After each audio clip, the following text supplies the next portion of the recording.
Happy new year. সবাইকে new ইয়ারের wish জানাচ্ছি। আর নিউ ইয়ারে আমরা যদি বেড়াতে না যাই তাহলে সারা বছর বেড়াতে যেতে পারবো না, এটা তো আমরা বিশ্বাস করি। তো XXL ফুডি ট্রিপই পাপা সিনহা আর মান্নু সিনহার সাথে বেরিয়ে পড়েছিল আজকে।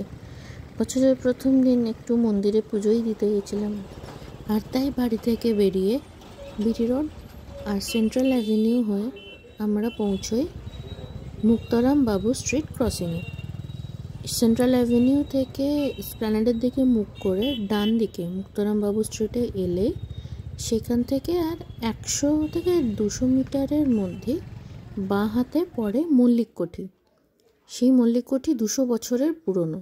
সেখানে রাধেশ্যাম গোয়েঙ্কা এবং রাধেশ্যাম অগ্রওয়াল দুজনে জনকল্যাণের স্বার্থে শ্রী সিদ্ধিবিনায়কের একটি মন্দির স্থাপন করেন।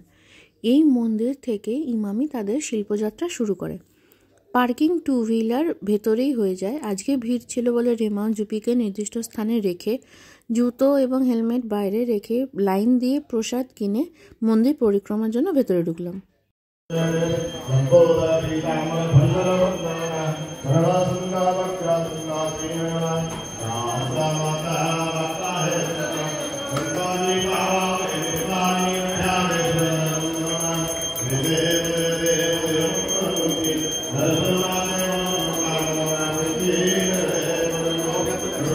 প্রসাদের জন্য লাড্ডু আর মোদক নিয়ে আর ফুল আর দুর্বাঘাস নিয়ে ঠাকুরমশাইকে পুজোর জন্য দিলাম।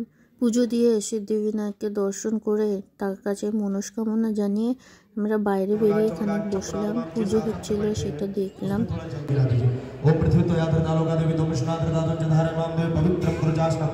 চত্বরে বজরংবলীর মূর্তিতে প্রণাম করে বাইরে বেরিয়ে খিচুড়ি ভোগ নিলাম। 3 জনের নিয়ে ভাগ করে খেলাম।